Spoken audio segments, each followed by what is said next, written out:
Hello students, मैं doctor Mahendra Kumar Meena, department of political science, government college Banswara. आज हम लोग एक काफ़ी इम्पोर्टेंट चीज़ के ऊपर डिस्कस करेंगे और मैं उम्मीद करता हूँ कि आपको ये पता चल चुका होगा कि शीघ्र ही यानी कि अगस्त माह से आपकी विश्वविद्यालय की परीक्षाएं प्रारंभ हो रही हैं। किस तरह से एग्ज़ामिनेशंस कंडक्ट की जाएंगी, यानी कि पैटर्न क्या होगा और साथ साथ कब आयोजित की जाएंगी, इन्हीं सभी चीज़ों के बारे में चर्चा करने के लिए आज के इस वीडियो को मैंने बनाया है। क्योंकि काफ़ी विद्यार्थियों में इस चीज़ को लेकर भ्रम है कि परीक्षाएं कब आयोजित होंगी और किस पैटर्न पर आयोजित होंगी, ये काफ़ी विद्यार्थियों को स्पष्ट नहीं है। तो इसीलिए इस चीज़ को ध्यान में रखते हुए और आप तक अपनी बात पहुंचाने के लिए इस वीडियो को मैंने निर्मित किया है। तो आज हम लोग दो तीन चीज़ें ख़ास तौर से देखेंगे।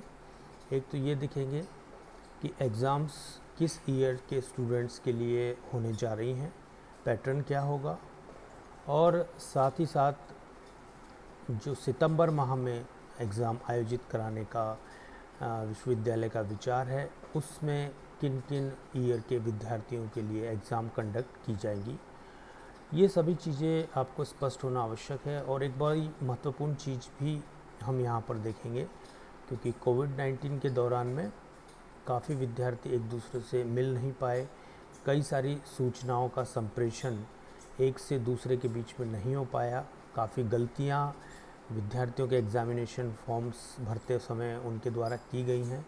तो उस चीज़ को कैसे सुधारा जाएगा, उसका क्या तरीका है, उसके बारे में भी हम लोग इस वीडियो के अंतर्गत सीधे विश्वविद्यालय की वेबसाइट पर जाकर चर्चा करेंगे और ये भी देखने की कोशिश करेंगे कि किस तरीके से आप अपने परमिशन लेटर परीक्षा के लिए जो आवश्यक है उसको डाउनलोड कर सकते हैं। वो भी हम इस वीडियो में देखने की कोशिश करेंगे, समझने की कोशिश करेंगे। अब देखिए, सबसे महत्वपूर्ण बात यह है कि जो एग्ज़ामिनेशंस की बात है वो 2 ईयर के विद्यार्थियों के लिए है। पहले वो विद्यार्थी जो कि सेकेंड ईयर से थर्ड ईयर में गए हैं, यानी कि सेशन 2021 में वो सेकेंड ईयर में थे, अब उनको थर्ड ईयर में प्रमोट कर दिया गया है। तो उनके लिए जो परीक्षाएं हैं, जहां तक अभी जानकारी प्राप्त हुई है, उनके लिए परीक्षाएं सितंबर माह में आयोजित की जाएंगी और परीक्षाओं का जो पैटर्न होगा संभवतः वह ऑब्जेक्टिव होगा, यानी कि वस्तुनिष्ठ प्रश्नावलियों के माध्यम से ही ये परीक्षा कंडक्ट की जाएगी। अब बात करते हैं उन विद्यार्थियों की जो 20-21 यानी कि सत्र 20-21 में थर्ड ईयर में थे। उनके लिए जो परीक्षाएं हैं वो अब अगले माह से यानी कि अगस्त से प्रारंभ हो रही हैं और उसमें परीक्षा का पैटर्न क्या होगा उस चीज़ को हम विस्तार से देखने की कोशिश करेंगे, समझने की कोशिश करेंगे।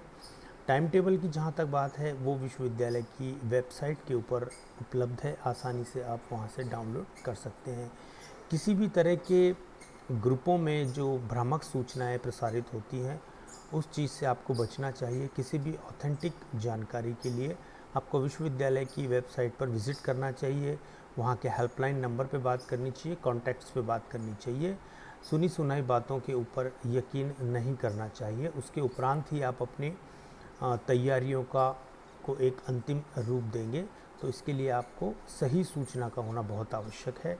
तो मैं पुनः यह अनुरोध करूँगा कि व्हाट्सएप से आने वाले मैसेज के ऊपर अंधे तरीके से विश्वास ना करें। उसके लिए आप एक बार उसके ऑथेंटिसिटी की जांच भी निश्चित रूप से करें और उसके उपरांत ही किसी तरह का अंतिम निर्णय लें। तो आज जैसा कि हमने चर्चा की कि जो विद्यार्थी सेकेंड ईयर से अब थर्ड ईयर में गए हैं, यानी कि इस सेशन में कि 21-22 के सेशन में थर्ड ईयर में हैं, उनके लिए परीक्षाएं बाद में आयोजित की जाएंगी और वो परीक्षा होगी उनकी सेकेंड ईयर की, क्योंकि अब उनको सेकेंड ईयर से थर्ड ईयर में प्रमोट कर दिया गया है। अब सत्र 21-22 में वो थर्ड ईयर में है, किंतु प्रमोट करने का मतलब ये नहीं है कि उनको द्वितीय वर्ष की परीक्षा नहीं देनी है। उनके लिए अभी जो प्रावधान या विश्वविद्यालय ने जो एक ढांचा बनाया है, उसके अंतर्गत उनकी परीक्षाएं सितंबर माह में आयोजित होंगी और ऑब्जेक्टिव रूप से आयोजित की जाने का एक विचार है और ये काफ़ी हद तक संभव है इसी आधार पर आयोजित हो। अब बात करेंगे उन विद्यार्थियों की जो कि सत्र 20-21 में तृतीय वर्ष में थे और ये उनका अंतिम वर्ष था स्नातक में, तो जाहिर सी बात है कि अब उन्हें परीक्षा देनी है, तो उनके लिए परीक्षाएं ऑब्जेक्टिव नहीं होंगी और उन्हीं के लिए अगस्त माह से परीक्षाएं प्रारंभ हो रही हैं। उसी तरीके से एमए फाइनल के जो स्टूडेंट्स हैं उनके लिए भी परीक्षाएं अगस्त माह से प्रारंभ हो रही हैं और जो विद्यार्थी प्रीवियस से फाइनल में गए हैं यानी कि उन्होंने प्रीवियस का एग्ज़ाम अभी तक नहीं दिया है, उनके लिए प्रीवियस की एग्ज़ाम्स वो सितंबर माह में आयोजित करने का विचार विश्वविद्यालय के द्वारा किया गया है। उसकी पद्धति क्या होगी उसको आपको समय पर स्पष्ट कर दिया जाएगा, परंतु आप प्रमोट हुए हैं चाहे वो सेकेंड ईयर से थर्ड ईयर में गए हों या एमए प्रीवियस से फाइनल ईयर में गए हों, वो ये ना सोचें कि प्रमोट होने का मतलब है अब उन्हें एग्ज़ाम से मुक्ति मिल गई है। हो सकता है उन्हें बदले हुए स्वरूप के एग्ज़ाम्स का सामना करना पड़े, परंतु एग्ज़ाम्स निश्चित रूप से वर्तमान परिस्थितियों के आधार पर ली जाएगी। हम आज जो फोकस करेंगे वो 20-21 में जो विद्यार्थी थर्ड ईयर में थे और एमए फाइनल में थे जिनकी परीक्षाएं अगले माह से आयोजित हो रही हैं उसके बारे में हम बात करेंगे। तो देखते हैं सबसे पहले स्कीम क्या है। यहाँ पर मैंने विश्वविद्यालय का एक जो आदेश है जो विद्यार्थियों की सूचनार्थ प्रसारित किया गया था उसका एक स्नैपशॉट यहाँ पर मैंने लगाया है जिसमें आप आसानी से इस वीडियो को पॉज करके देख सकते हैं कि क्या लिखा हुआ है। तो आइए हम लोग देखने की कोशिश करते हैं कि इस आदेश में इस सूचना में क्या कहा गया था। तो जैसा कि आप यहाँ पर देख पा रहे होंगे, स्नातक अंतिम वर्ष चाहे वो कला हो, विज्ञान हो या वाणिज्य हो के प्रत्येक विषय के प्रत्येक प्रश्न पत्र की परीक्षा एक साथ 3 घंटे में निर्धारित समय विभाग चक्र अनुसार यानी कि समय विभाग चक्र अर्थात टाइम टेबल के अनुसार संपन्न होगी। अब जिसमें विद्यार्थियों को 50% प्रश्न ही हल करने हैं। अब देखिए एक चीज़ आपको यहाँ पे ध्यान रखनी है कि प्रश्न पत्र प्रथम और प्रश्न पत्र सेकंड दोनों की परीक्षा 3 घंटे के अंदर ही होगी और क्योंकि 50% ही सवाल करने हैं तो इसका तात्पर्य ये हुआ कि एक पेपर की जो परीक्षा 3 घंटे में हुआ करती थी अब वो 1.5 घंटे में होगी। उसी तरीके से दूसरे प्रश्न पत्र की परीक्षा भी 1.5 घंटे में होगी यानी कि टोटल आपको 3 घंटे मिलेंगे जिसमें आपको 50% प्रश्न ही हल करने हैं। अब इसका खंडवार डिवीज़न किस तरह से होगा और किस तरह से आपको अपने प्रश्नों का चयन करना है जिनके उत्तर आपको परीक्षा में लिखने हैं उसको देख लेते हैं। जिसमें खंड ए में आपको विदित है ABC 3 खंड हमेशा प्रश्न पत्रों में आते रहे हैं। तो प्रश्न खंड ए में आपको करने हैं 5 प्रश्न, पहले 10 करने होते थे अब 5 ही करने हैं यानी कि 50%। अब बी खंड में भी आपको केवल 2 अटेम्प्ट करने हैं, 2 क्वेश्चन करने हैं और सी खंड में आपको केवल एक ही प्रश्न करना है। तो इस तरीके से आप यहाँ पर ये देख सकते हैं कि आपको 50% ही अपना एग्ज़ाम प्रश्न पत्र में आपको प्रश्नों को हल करना है। 50% यानी कि आधा ही प्रश्न पत्र आपको हल करना है। खंड ए में 5 क्वेश्चंस, खंड बी में 2 क्वेश्चन और खंड सी में आपको एक ही सवाल हल करना है। यह दोनों पेपरों के लिए सेम होगा। प्रश्नों के उत्तर में शर्त सीमा की बाध्यता समाप्त कर दी गई है। अभी सभी संकायों में प्रायोगिक परीक्षा विद्यार्थियों द्वारा प्रस्तुत फाइल एवं असाइनमेंट के आधार पर आंतरिक परीक्षक के द्वारा ही संपन्न करवानी है।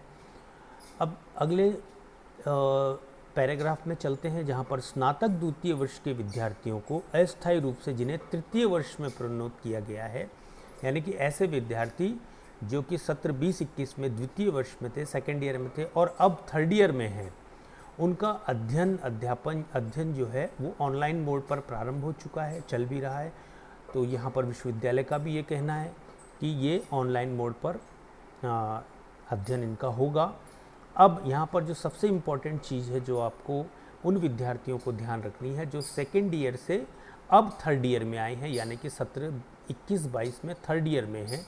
और क्योंकि वो सेकेंड ईयर से प्रमोट हुए हैं, उन्होंने सेकेंड ईयर के एग्ज़ाम नहीं दी हैं, उनके लिए विश्वविद्यालय का ये कहना है कि ऐसे विद्यार्थियों की द्वितीय वर्ष की परीक्षा, प्रमोट होने का मतलब फिर मैं कह रहा हूँ एग्जामिनेशन से छूट नहीं है, आपको एग्ज़ाम देनी होगी। द्वितीय वर्ष की जो परीक्षा है, जिस कक्षा से आप प्रमोट हुए हैं, उसकी परीक्षा सितंबर के दूसरे माह में आयोजित करने का बात यह विश्वविद्यालय का प्रपत्र यहाँ पर कहता है, यानी कि सितंबर माह में आपको तैयार रहना है परीक्षा के लिए।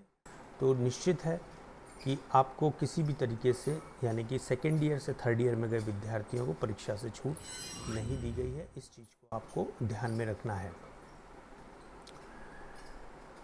स्नातक प्रथम वर्ष के विद्यार्थियों का परिणाम विश्वविद्यालय के द्वारा संदर्भित पत्र अनुसार तैयार कर दिया जाएगा और उन्हें सेकेंड ईयर में प्रमोट कर दिया जाएगा, उसमें कोई इशू नहीं है। इन विद्यार्थियों को द्वितीय वर्ष में प्रोन्नत करते हुए इनका ऑनलाइन अध्यापन करवाना सुनिश्चित करने का जो आदेश इस प्रपत्र में दिया गया है, उस अनुरूप प्रथम वर्ष के विद्यार्थियों का ऑनलाइन मोड पर यानी कि अध्ययन प्रारंभ करने का आदेश हमें विश्वविद्यालय की ओर से प्राप्त हुआ है। तो उनके इस आदेश के अनुसार ही अब उनका अध्यापन किया जाएगा। अगला जो पैराग्राफ है वो है शिक्षण प्रशिक्षण पाठ्यक्रम, यानी कि बीएड से रिलेटेड है। तो उसके बारे में हम लोग यहाँ पर डिस्कशन नहीं करेंगे, क्योंकि that is not part of our syllabus. और श्री गोविंद गुरु राजकीय महाविद्यालय में क्योंकि बीएड के पाठ्यक्रम का संचालन नहीं होता है, इसीलिए हम उसके ऊपर कोई चर्चा नहीं करेंगे। और उम्मीद मैं ये करता हूँ कि आप सभी को इस चीज़ को आपको समझ में आ गई होगी कि आपकी किस किस वर्ष के विद्यार्थियों की परीक्षा होनी है और कब कब आयोजित होनी है, किस मोड पर आयोजित होनी है। थर्ड ईयर के स्टूडेंट्स यानी कि 20-21 में जो विद्यार्थी थर्ड ईयर में थे, फाइनल ईयर में थे, उनकी परीक्षाएं अगले माह हैं। पैटर्न क्या होगा, यानी कि 50% सवाल ही करने हैं। खंड ए में केवल 5 प्रश्न, खंड बी में 2 ही प्रश्न और खंड सी में केवल 1 ही प्रश्न उन्हें हल करना है। 3 घंटे के अंदर दोनों ही प्रश्न पत्रों की परीक्षा उन्हें एक साथ देनी होगी। तो I think it's quite clear for you. सभी स्टूडेंट्स को ये चीज़ काफ़ी हद तक क्लियर हो गई होगी। अब क्योंकि इसमें अगला जो पैराग्राफ्स वो बीएड्स के बारे में है, जिसके बारे में हम चर्चा नहीं करेंगे। अब उसी तरीके से स्नातकोत्तर उत्तरार्ध की जो परीक्षा है, उसका भी टाइम टेबल विश्वविद्यालय के द्वारा जारी कर दिया गया है और वह परीक्षा भी अगले माह से प्रारंभ हो रही है, यानी कि अगस्त माह से प्रारंभ हो रही है। As you can see here, स्नातकोत्तर उत्तरार्ध की परीक्षा अगस्त माह से आयोजित हो रही है, जिसकी समय विभाग चक्र यानी कि टाइम टेबल शीघ्र ही विश्वविद्यालय की वेबसाइट पर अपलोड कर दिया जाएगा। You can see over there. और पूर्वार्ध के विद्यार्थियों को उत्तरार्ध में प्रोन्नत करते हुए यानी कि प्रमोट करते हुए उनका ऑनलाइन अध्यापन करवाना सुनिश्चित कर दिया गया है और इन विद्यार्थियों की परीक्षा भी सितंबर माह में आयोजित करने का विचार विश्वविद्यालय के द्वारा किया गया है। क्या पैटर्न होगा वो लेटर यानी कि बाद में विश्वविद्यालय के द्वारा स्पष्ट कर दिया जाएगा और अपनी वेबसाइट पर जारी भी कर दिया जाएगा। तब तक आपको इस चीज़ को ध्यान में रखना है कि अगर पीजी में आप हैं और प्रीवियस से फाइनल में प्रमोट हो चुके हैं, फीस आपके द्वारा भरी जा चुकी है या भरने की प्रक्रिया चल रही है, तब भी आपको प्रीवियस की एग्ज़ाम देनी होगी, सितंबर में आयोजित होगी। तो ऐसा नहीं है कि आपको प्रीवियस की पढ़ाई छोड़ देनी है। You have to continues with your MA previous study. तो यहाँ पर ये जो कुछ जानकारी थी परीक्षा के संदर्भ में, उससे हमने परिचय प्राप्त किया, उसकी जानकारी आपको हमने उपलब्ध कराई। सितंबर में इनकी परीक्षा आयोजित होनी है और ये यहाँ पर काफ़ी हद तक आई होप आपको स्पष्ट हो गया होगा। अब तीसरी एक चीज़ के बारे में भी हम बात करेंगे, क्योंकि और वो है क्योंकि आप सभी ने एग्ज़ामिनेशन फॉर्म विश्वविद्यालय में की वेबसाइट पर ऑनलाइन भरे हैं। प्रश्न पत्र किस तरह से आएंगे वो हम बता चुके हैं। अब यहाँ पर एक बड़ी महत्वपूर्ण चीज़ ये है कि जो परमिशन लेटर है, यानी कि एग्ज़ामिनेशंस हॉल का जो टिकट होता है, यानी जिसको हम प्रवेश पत्र भी कह देते हैं, एडमिशन कार्ड भी कह देते हैं, या परमिशन लेटर भी हम कह देते हैं, ये विश्वविद्यालय की वेबसाइट पर अपलोड किए जा चुके हैं। अगस्त माह में जिनकी परीक्षाएं हैं, यानी कि थर्ड ईयर की और एमए फाइनल की, उनकी जो एडमिट कार्ड हैं they are available on university's website. You can download them from there. तो इसमें कोई इशू नहीं है, आपके पास जो जानकारी है उसके आधार पर आप डाउनलोड कर सकते हैं। महत्वपूर्ण चीज़ ये है कि जिनकी डाउनलोड करने के बाद अगर उन्हें प्रतीत होता है कि उनके परमिशन लेटर में कुछ त्रुटियां हैं, कुछ एरर्स हैं, चाहे वो स्पेलिंग्स की एरर हो, चाहे नाम की एरर हो, उस स्थिति में क्या किया जाएगा उसके बारे में हम थोड़ी सी बात कर लेते हैं, चर्चा कर लेते हैं। इसके लिए हम लोगों को चलना होगा विश्वविद्यालय की वेबसाइट पर। उम्मीद है आप लोग यहाँ पर विश्वविद्यालय की वेबसाइट देख पा रहे हैं। इसको बिल्कुल शुरुआत से हम शुरू करते हैं ताकि आप लोगों को स्पष्ट हो जाए कि कहाँ से आपको इस चीज़ को देखना है। तो ये हमने विश्वविद्यालय की वेबसाइट खोल ली है, जहाँ पर हम as you can see here, तो बेस्ट है कि हम इसको पहले होम पर चलते हैं, जहाँ से हम लोग आपको ये, जब आप विश्वविद्यालय की वेबसाइट खोलेंगे तो जो पहला पेज आपको दिखाई देगा वो ये होगा। अब इसमें आपको कहाँ पर जाना है, तो इस चीज़ के बारे में हम देख लेते हैं। इसमें अब आपको एग्ज़ामिनेशंस पर जाना है। एग्ज़ामिनेशन वाले टैब में आप देख सकते हैं ऑनलाइन एग्ज़ामिनेशन फॉर्म्स।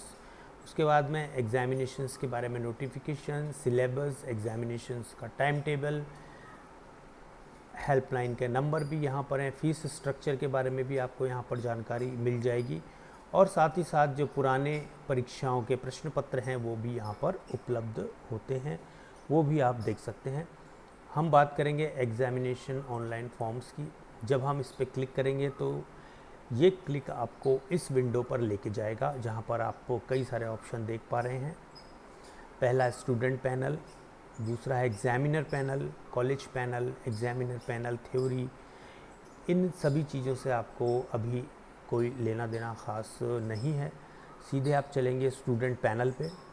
जैसे आप स्टूडेंट पैनल पे क्लिक करेंगे, आप यहाँ पर स्पष्ट रूप से देख सकते हैं क्या नोटिफिकेशन है।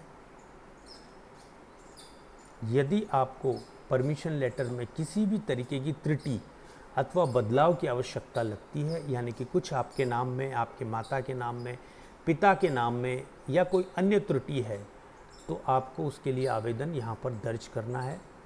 उसके लिए permission letter help desk form, तो ये चीज़ आपको बहुत इम्पोर्टेंटली ध्यान रखनी है। जब भी आप अपना एडमिट कार्ड डाउनलोड करें तो सबसे पहले ये देखें कि उसमें कोई स्पेलिंग एरर या नाम में किसी भी तरह की कोई त्रुटि ना हो, इसको सुनिश्चित कर लें। अगर इस तरह की कोई समस्या उसमें है तो आप इस वेबसाइट पर आकर, जैसा कि हमने अभी आपको बताया, यहाँ पर आप स्टूडेंट्स हेल्प डेस्क फॉर्म पर क्लिक करेंगे। ये जो है अब आपके सामने एक फॉर्म खुल जाएगा।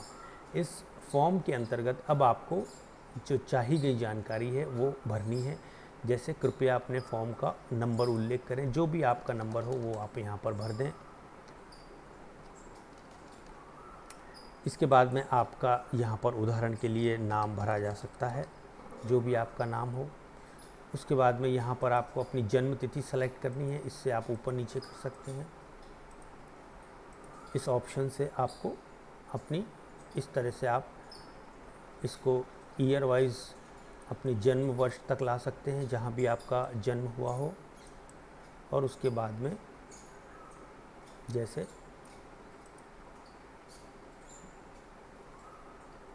इस तरह से आप इसको स्क्रॉल डाउन करेंगे तो ये आपको अपने जन्म वर्ष तक, जैसे 1993, तो आप 1993 में किस माह में पैदा हुए, सपोज जुलाई आप क्लिक करेंगे। उसके बाद आप डेट डालेंगे। क्लिक करेंगे तो इस तरह से आपका 1/7/1993 एक जन्म तिथि यहाँ पर हो जाएगी। यहाँ पे आपको अपना मोबाइल नंबर आपको अपना मोबाइल नंबर अंकित करना है 10 डिजिट का। अब आपको यहाँ पे कोर्स सेलेक्ट करना है BA। अब आपको 3rd year, 2nd year, 1st year जो भी है आपका वो सेलेक्ट करना है। अब आपको यहाँ पे इस चीज़ को क्लिक करना है कि किस चीज़ में आपके परमिशन लेटर में गलती है। परमिशन लेटर में किसी भी एंट्री को सुधारना इसलिए ज़रूरी है क्योंकि हो सकता है कि जब आपका परीक्षा परिणाम आए तो आपकी मार्कशीट में भी वो त्रुटि या एरर रह सकती है और फिर आपको अधिक परेशान होना पड़ेगा दूसरी मार्कशीट जारी करवाने के लिए। ऐसी स्थिति से बचने के लिए आपको इस चीज़ को अभी ही कर लेना है ताकि आपको बाद में परेशान ना होना पड़े। यदि आपके खुद के नाम में त्रुटि है तो आप इसको क्लिक कीजिए, माता पिता के नाम में है तो इसको क्लिक कीजिए, जन्म तिथि में त्रुटि है तो इसको कीजिए, विषय में त्रुटि है तो इस पर कीजिए, अन्य कोई है तो यहाँ पर क्लिक कीजिए। अब उसके बाद में यहाँ पर आपको उसका डिस्क्रिप्शन लिखना है। जैसे यहाँ पर आपने छात्र का नाम तो आप यहाँ पे लिख सकते हैं कि पहले मेरा नाम ये था और सही नाम मेरा ये है। इस तरीके से आप अपनी समस्या और उसमें क्या सुधार किया जाना है उसको यहाँ पर रख सकते हैं। तो होपफुली आपको ये चीज़ समझ में आ गई होगी। इसके बाद में अगर आपका ईमेल आईडी है तो यहाँ पर उसको आप रख दें ताकि विश्वविद्यालय आपको कोई सूचना रिवर्ट करता है तो वो आप तक पहुँच जाए। यदि आपके पास ईमेल आईडी नहीं है तो बना लें, बहुत आसान होती है। फिर भी अगर आपको मुश्किलात आती है तो आप किसी अपने मित्र की ईमेल आईडी का प्रयोग भी कर सकते हैं, पर कोशिश करें कि आपका स्वयं का एक अपना ईमेल एड्रेस हो क्योंकि आजकल जितनी भी गतिविधियां हैं वो सब ऑनलाइन मोड पे संचालित होती हैं और उस स्थिति में ईमेल की आवश्यकता एक तरीके से आज की तारीख में अनिवार्यता बन गई है। तो आप निश्चित है कि एक ईमेल आईडी अपनी क्रिएट कर लें। यदि आप अपनी समस्या को दर्शाता हुआ कोई फ़ोटो अपलोड करना चाहते हैं, यानी कि आपके अपने परमिशन लेटर में क्या त्रुटि है उसको आप स्पष्ट रूप से दिखाना चाहते हैं, तो उसका एक स्क्रीनशॉट या फ़ोटो भी यहाँ पर अपलोड कर सकते हैं। आप ऐड फाइल करेंगे, अब वो फाइल कहाँ पर है यहाँ पर उससे आप सेलेक्ट कर सकते हैं।